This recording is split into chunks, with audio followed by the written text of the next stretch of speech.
Shalom, puji Tuhan ya, saya bersyukur hari ini kita semua dimanapun saudara-saudara yang dikasihi Tuhan berada dalam keadaan sehat dan tak kekurangan suatu apapun juga, amin.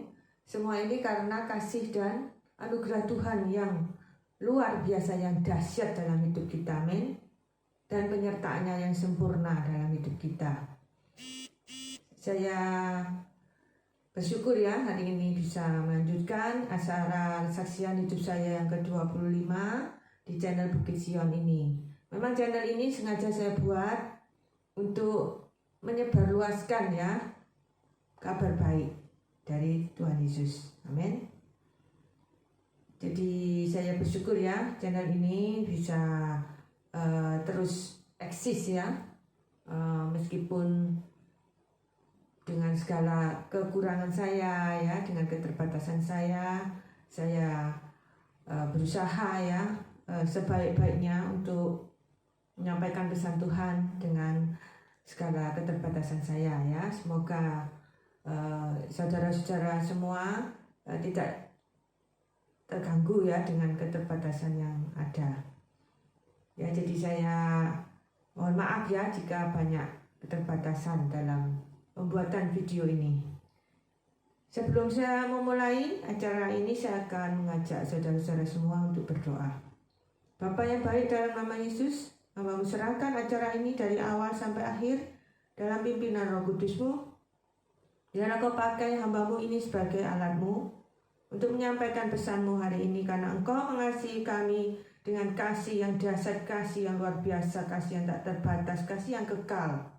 Terima kasih Tuhan, karena firman-Mu itu pelita bagi kaki kami dan terang bagi jalan kami. Hanya dalam nama Tuhan Yesus Kristus, hamba-Mu sudah berdoa dan mengucap syukur. Haleluya. Amin. Saya bersyukur ya hari ini kita akan belajar ya apa pesan Tuhan ya melalui acara hari ini. Jadi tema hari ini yaitu ada dua ya. Yang pertama itu posisi iman kita saat kita berdoa. Saya ulang ya. Jadi tema yang pertama, posisi iman kita saat kita berdoa. Dan tema yang kedua, kisah dibalik kata dosa dalam Alkitab. Kita bahas yang tema pertama terlebih dahulu ya, pelan-pelan. Posisi iman kita saat berdoa itu berhubungan dengan kesadaran kita ya akan status kita sebagai anak-anak Tuhan. Kita harus menyadari status kita terlebih dahulu ya, supaya iman kita itu berbeda ya, ada getaran yang berbeda. Kalau kita menyadari bahwa kita ini posisinya saat kita berdoa, saat kita bertemu dengan Tuhan melalui doa kita, status kita itu adalah anaknya, dan Tuhan Yesus itu adalah Bapa kita. Itu harus kita mengerti terlebih dahulu ya. Jadi sebagai anak yang memohon ya kepada Bapaknya, itu harus kita mengerti saat kita berdoa, itu kita sebagai anak memohon kepada Bapaknya ya. Jadi bukan seperti atasan bawahan gitu ya, bukan. Meskipun kita ini tetap hamba Tuhan ya, hambanya, tapi hubungan saat berdoa itu bukan seperti bos dan karyawan gitu, bukan ya. Bukan seperti juragan, majikan dan pembantu, bukan. Jadi seperti Bapa dan anak, hubungan antara Bapa dan anak atau anak dan bapaknya, Bapa dan anaknya, itu ya. Itu yang harus kita mengerti. Posisi iman kita itu harus seperti itu saat kita berdoa. Jadi kita ini bukan sebagai peminta-minta, minta berkat dengan daftar list yang panjang, bukan. Kita bukan meminta-minta pada Bapa kita, tapi kita adalah anaknya. Ya sudah sepantasnya, sudah selayaknya ya kita memohon kepada Bapa kita. Seperti seorang anak rengek-rengek pada papanya ya, minta beli mainan atau minta beli permen atau apa ya, ya seperti itu. Hubungan yang indah ya dalam berdoa itu seperti anak dengan Bapaknya. Luar biasa ya. Jadi jangan kita ada seperti gap gitu ya, ada seperti jurang pemisah, seperti kaku gitu ya, atau interlock, atau hubungan yang kaku gitu, bukan ya. Itu kita harus merubahnya. Kita harus saat berdoa itu kita punya hubungan yang luas ya, yang seperti hubungan kekeluargaan gitu ya, antara anak dan bapaknya. Ya, jadi itu sungguh indah ya. Tuhan mengingatkan kita hari ini ya, bahwa kita ini harus berdoa dengan posisi iman yang sesuai dengan firman Tuhan. Ini dikatakan dalam Roma ya 8 ayat 14 sampai 17. Kita buka ya bersama-sama. Roma 8 ayat 14 sampai 17. Sudah ketemu ya? Saya bacakan ya. Roma 8 ayat 14 sampai 17. Semua orang yang dipimpin Roh Allah adalah anak Allah. Sebab kamu tidak menerima roh perbudakan yang membuat kamu menjadi takut lagi, tetapi kamu telah menerima roh yang menjadikan kamu anak Allah. Oleh roh itu kita berseru, 2 ya, tanda petik, ya Aba, ya Bapa. Ayat 16. Roh itu bersaksi bersama-sama dengan roh kita bahwa kita adalah anak-anak Allah. Ayat 17. Dan jika kita adalah anak, maka kita juga adalah ahli waris. Maksudnya orang-orang yang berhak menerima janji-janji Allah, yang akan menerimanya bersama-sama dengan Kristus, yaitu jika kita menderita bersama-sama dengan Dia, supaya kita juga dipermuliakan bersama-sama dengan Dia. Amin. Jadi sebenarnya ya, semua orang yang dipimpin oleh roh Tuhan adalah anak-anak Tuhan. Ya, jadi bersyukur ya kita yang dipimpin oleh roh Tuhan. Ya, supaya kita dipimpin oleh roh Tuhan, kita harus percaya bahwa Tuhan itu adalah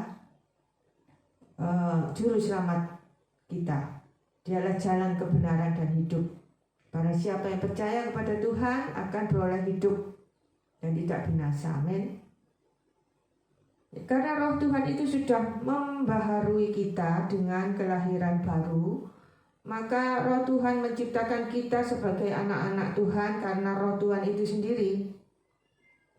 Jadi ada sebuah status baru, yaitu sebagai anak Tuhan. Ya, ini status ini ya, itu membuat hubungan kita dengan Tuhan itu sebagai antara anak dan Bapa. Ya, jadi kita menyebut ya Aba ya Bapa itu bukan hanya sekedar sebutan, tapi itu ada suatu hubungan. Ya, jadi hubungan yang dahsyat sekali ya antara kita dengan Tuhan Yesus. Amin. Jadi itulah ya yang ingin Tuhan sampaikan. Sebagai anak ya, anak Tuhan maksudnya ya, kita juga punya, selain hak juga punya kewajiban. Apa kewajiban kita sebagai anak Tuhan? Yang pertama yaitu bersikap sebagai anak ya, dengan hidup benar di hadapan Tuhan, bukan di hadapan manusia ya. Hidup benar di hadapan Tuhan, yaitu hidup takut akan Tuhan dan mematuhi segala atau seluruh perintah-perintahnya. Itu arti dari bersikap sebagai anak Tuhan. Yang kedua yaitu kita harus hormat atau respect ya kepada Bapa, yaitu Tuhan Yesus yang sebagai Bapa kita tadi ya. Jadi kita harus menjaga betul ya kehormatan Bapa. ya, dengan menjaga nama baik Bapa, ya, dengan tidak menyebut ya nama Bapa dengan sia-sia, ya, terus melakukan semua perintah-perintahnya, ya, hidup takut akan Tuhan. Itu menjaga kehormatan dan nama baik Bapa kita, yaitu Tuhan Yesus. Yang ketiga yaitu berani memohon kepada Bapa dalam doa. Ya, kita berdoa itu kita harus berani ya, memohon kepada Bapa. Kita memohon sebagai anaknya, ya. Jadi itu kita harus percaya dan kita harus yakin bahwa kita ini ya saat berdoa itu ada hubungan yang indah ya antara anak dan bapaknya. Ya, jadi ini menegaskan ya bahwa kita tidak terikat lagi dengan kutuk ya, segala kutuk, dan sudah dibebaskan ya dari hukuman dosa dan hukuman maut dengan pengorbanan Yesus di kayu salib. Amin. Itulah kewajiban kita ya. Jadi percayalah ya, kalau kita ini sebagai anak, tentu saja ya, Tuhan itu sangat sayang ya pada anak-anaknya. Tidak ada ya Bapak yang memberi ular ya jika anaknya meminta roti. Jadi kita jangan ragu sedikit pun saat kita berdoa ya, saat kita memohon ya pada Bapa kita dengan hati yang hancur mungkin ya, dengan segala macam beban hidup yang teramat sangat berat ya, sampai air mata kita mungkin sudah kering ya, tidak ada air mata lagi saking beratnya ya beban hidup kita ya. Kita harus percaya ya bahwa doa kita itu nyambung ke surga ya, karena kita ini anaknya dan Tuhan pasti menjawab doa kita. Amin. Jadi butuh suatu proses ya, dan ini menunjukkan bahwa kita itu harus serupa dengan Tuhan Yesus sehingga kita diangkat sebagai imamat yang rajani. Jadi semua itu butuh proses ya, supaya kita itu diproses serupa dengan Tuhan Yesus, mempunyai karakter seperti Tuhan Yesus ya. Jadi kita sebagai anak Tuhan ya, mempunyai hak dan kewajiban tadi, itu juga merupakan proses ya, yang menunjukkan bahwa kita tuh harus ya serupa dengan Tuhan Yesus sehingga kita diangkat sebagai imamat yang rajani. Jika kita menderita ya bersama-sama dengan Dia, kita tidak akan ditinggalkan, supaya kita dipermuliakan bersama-sama dengan Dia. Amin. Ya, jika engkau diizinkan, engkau tidak akan ditinggalkan. Amin.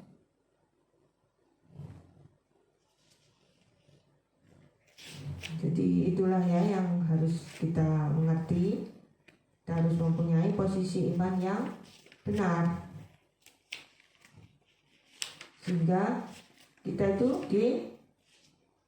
dibentuk ya melalui iman kita yang benar tadi. Kita dibentuk melalui proses tadi ya, menjadi serupa dengan Tuhan Yesus. Itu butuh waktu ya, butuh proses yang kadang bisa cepat ya, kadang bisa lama ya. Jadi tiap orang tuh beda-beda prosesnya ya. Jadi kita akan diproses ya untuk menjadi serupa dengan Tuhan Yesus, mempunyai karakter seperti Tuhan Yesus, sehingga kita diangkat menjadi imamat yang rajani ya. Dan kalau kita menderita ya bersama-sama dengan Dia, kita tidak sekalipun ditinggalkan oleh Tuhan Yesus ya. Kita bahkan dipermuliakan ya bersama-sama dengan Dia. Amin. Kita harus percaya ya bahwa kita itu adalah anak-anak Tuhan yang sangat dikasihinya. Yang selanjutnya yaitu tema yang selanjutnya yaitu kisah dibalik kata dosa ya dalam Alkitab. Sudah sering ya kita mendengar kata-kata dosa ini ya. Tapi kenapa ya dosa ini selalu saja ya terjadi ya dalam kehidupan kita, seolah-olah kita tidak bisa ya lepas dari dosa ini, karena memang ya tubuh kita itu, daging itu lemah. Oleh sebab itu kita harus minta ya kekuatan dari Roh Kudus supaya kita tidak jatuh dalam dosa. Saat kita jatuh dalam dosa, baik sengaja maupun tidak disengaja, kita harus segera bertobat. Ya, jadi kita tidak bisa ya menghindar dari dosa. Tapi saat kita berdosa, kita harus segera bertobat dengan sungguh-sungguh ya, dengan sepenuh hati, menyesali dosa-dosa kita dan tidak mengulanginya untuk kedua kalinya. Kita pasti ya diampuni oleh Tuhan. Ya, dan dosa kita diputihkan seperti salju. Ya, Tuhan sudah menghapus dosa kita putih seperti salju. Ya, benar-benar putih. Kalau iklan deterjen di TV itu kan putihnya itu putih yang masih putih yang bahasa Jawanya itu masih putih yang mangkak itu ya. Kalau Tuhan memutihkan dosa kita itu benar-benar putih seperti salju. Amin. Jadi kita harus merendahkan hati ya, minta ampun pada Tuhan ya bila kita jatuh dalam dosa. Ya lebih baik ya kita harus menjauhi dosa ya kalau bisa ya, jangan main-main dengan dosa. Nanti aku kan bertobat. Jangan begitu. Itu namanya mencobai Tuhan. Ya, kalau kita sudah jelas-jelas tahu kalau itu berdosa, jangan dilakukan. Itu namanya bahasa Jawanya jarak. Ya, itu tidak boleh. Ya, jadi saya akan membahas masalah dosa ini ya. Menurut yang saya pelajari ya, tentu saja masih banyak kekurangan ya dalam mendefinisikan dosa ini. Tentu saja ini hanya sebatas yang saya pelajari, jadi bisa saudara pelajari sendiri ya, dosa itu apa. Jadi banyak ya di buku-buku rohani itu yang membahas tentang dosa. Saya akan membahas sedikit ya tentang dosa menurut buku-buku yang saya pelajari ya. Jadi dosa itu adalah kegagalan untuk menjadi manusia sepenuhnya. Manusia sepenuhnya itu apa maksudnya?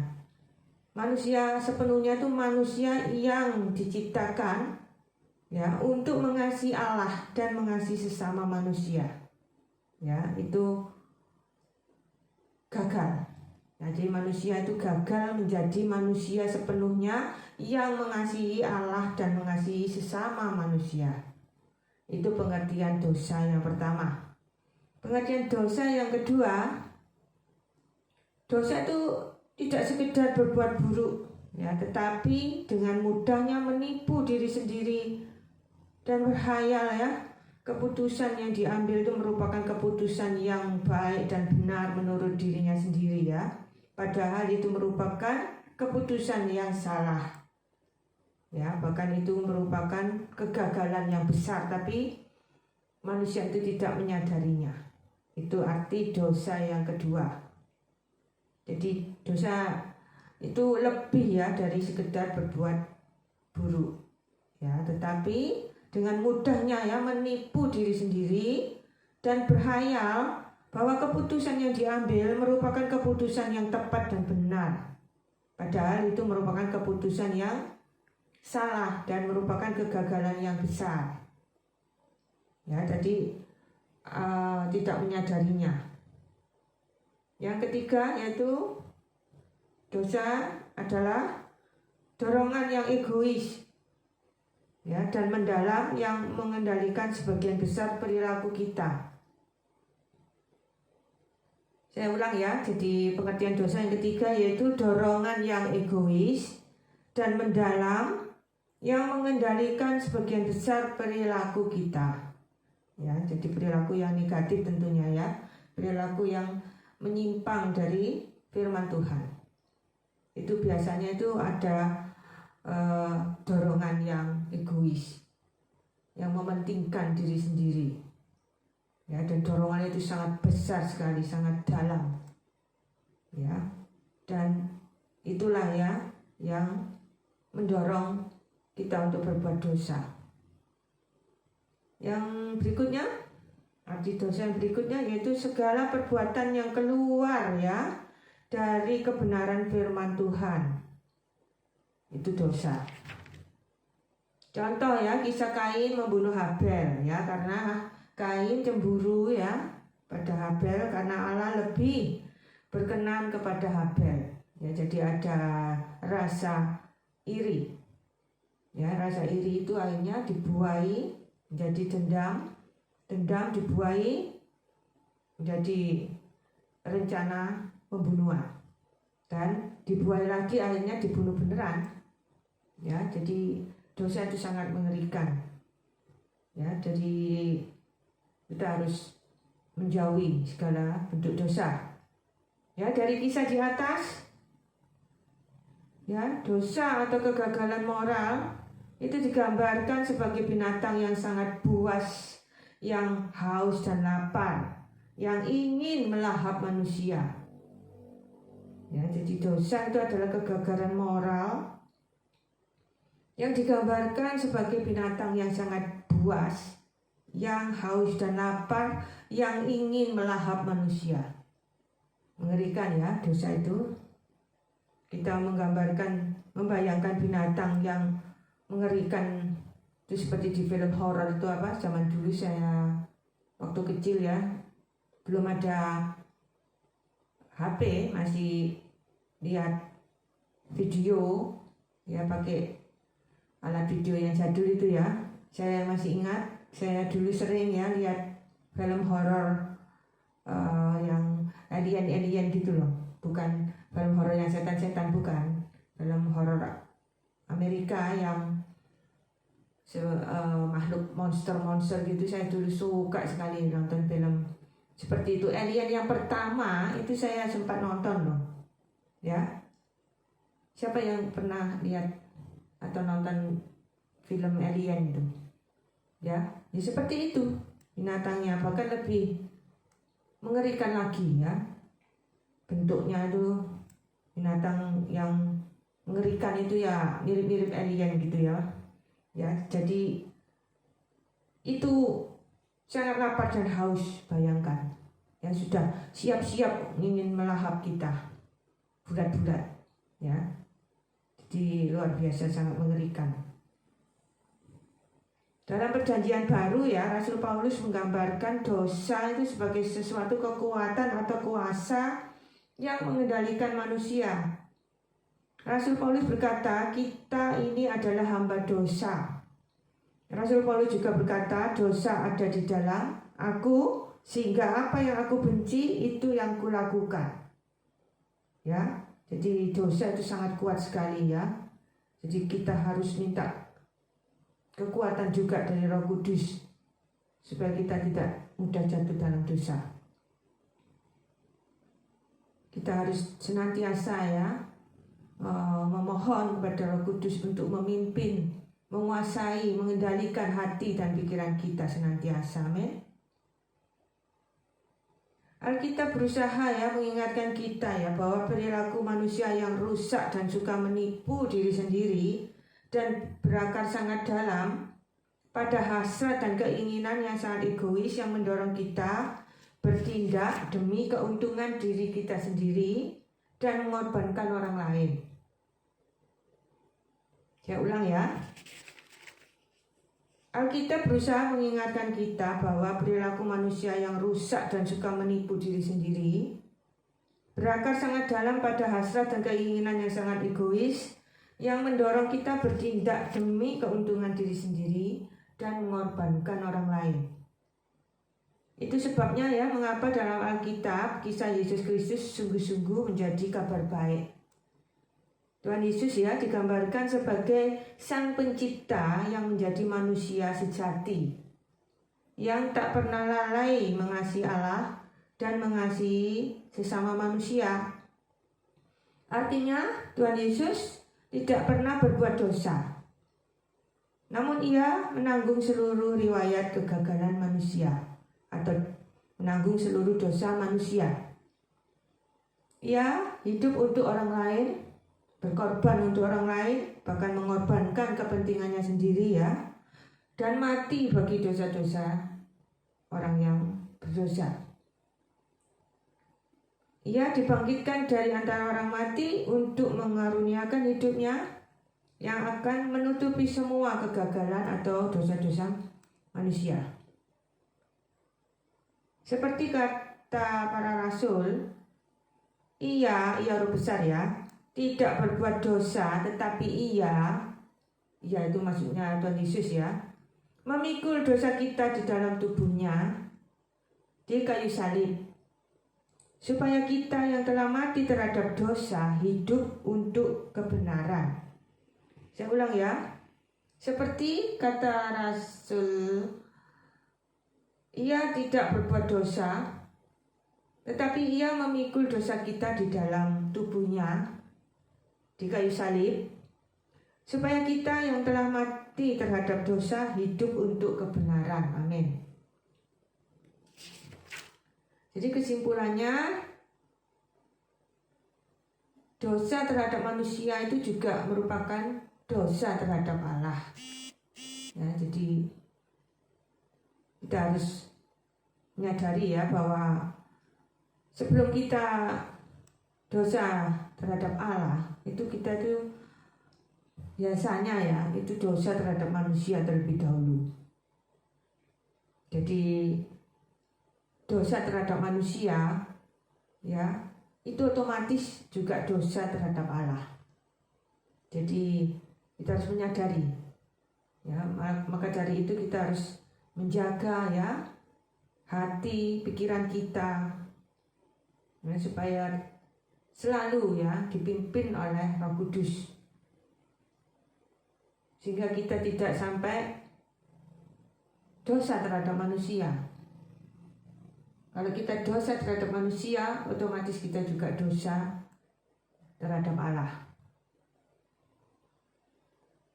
Jadi ini sebagai contoh ya, ketika Yusuf ya menolak untuk diajak tidur oleh istri Potifar, ya dalam pikiran Yusuf itu cuma ada pikiran yang seperti ini: kegagalan dalam menghormati manusia yang diciptakan menurut gambar Allah juga merupakan kegagalan dalam mengasihi Allah.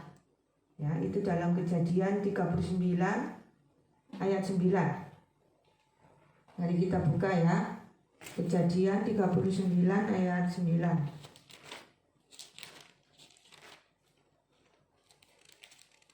Kita ingat ya kisah Yusuf ini ya. Jarang ya ada orang seperti Yusuf ini, apalagi yang menggoda itu sangat cantik ya, seperti artis Korea gitu mungkin ya. Jarang ada laki-laki seperti Yusuf ini.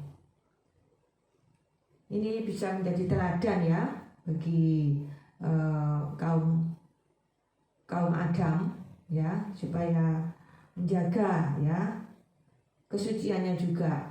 Tidak hanya kaum Hawa yang menjaga kesuciannya, tapi kaum Adam juga harus menjaga kesuciannya. Ya, kita belajar dari Yusuf ini ya. Kejadian 39 ayat 9. Mari kita baca bersama-sama. Bahkan di rumah ini ia tidak lebih besar kuasanya daripadaku, dan tiada yang tidak diserahkannya kepadaku selain daripada engkau, sebab engkau istrinya. Bagaimana kamu mungkin aku melakukan kejahatan yang besar ini dan berbuat dosa terhadap Allah? Saya ulang ya, Kejadian 39 ayat 9. Bahkan di rumah ini, ia tidak lebih besar kuasanya daripadaku, dan tiada yang tidak diserahkannya kepadaku selain daripada engkau. Engkau ini maksudnya istrinya Potifar ya. Sebab engkau istrinya. Bagaimanakah mungkin aku melakukan kejahatan yang besar ini dan berbuat dosa terhadap Allah? Ya, jadi di pikiran Yusuf itu kalau dia tidak menghormati istrinya Potifar, dia juga tidak menghormati Allah. Ya, luar biasa ya. Kita harus meneladani ya pikiran Yusuf ini ya. Tentu saja pikiran Yusuf ini ya berasal dari ketaatannya ya pada Allahnya yang luar biasa. Ya, dia menjaga kesuciannya. Meskipun secara logika ya itu suatu iming-iming dari setan yang menggiurkan ya, karena meskipun Yusuf melakukannya juga tidak ada yang tahu ya, dan tidak ada bukti ya, karena itu sudah disetting oleh istrinya Potifar ya, jadi dibikin seperti sudah direncanakan masak-masak ya untuk menggoda Yusuf itu. Jadi kemungkinan kecil ya kalau Potifar tahu. Misal Yusuf berselingkuh pun mungkin Potifar tidak tahu ya, tapi Yusuf berpikiran meskipun Potifar tidak tahu, tapi Tuhan itu tahu ya, Tuhan itu maha tahu ya. Jadi itulah, tidak ada yang luput dari mata Tuhan ya, meskipun manusia tidak ada yang tahu satupun ya di dunia ini, tidak ada yang tahu dosa kita tutup rapat-rapat pun Tuhan tahu ya. Oleh sebab itu kita harus belajar ya untuk taat ya pada seluruh perintahnya, jauhi larangannya, hidup takut akan Tuhan. Ya, itulah ya pesan Tuhan yang sampaikan hari ini. Semoga pesan Tuhan hari ini ya bisa kita praktekkan ya dalam kehidupan kita sehari-hari, karena iman tanpa perbuatan sia-sia. Saya ucapkan terima kasih ya buat saudara-saudara semua yang dikasihi Tuhan dimanapun berada, sudah mendengarkan acara ini dari awal sampai akhir. Saya akhiri acara ini, sampai ketemu di acara selanjutnya.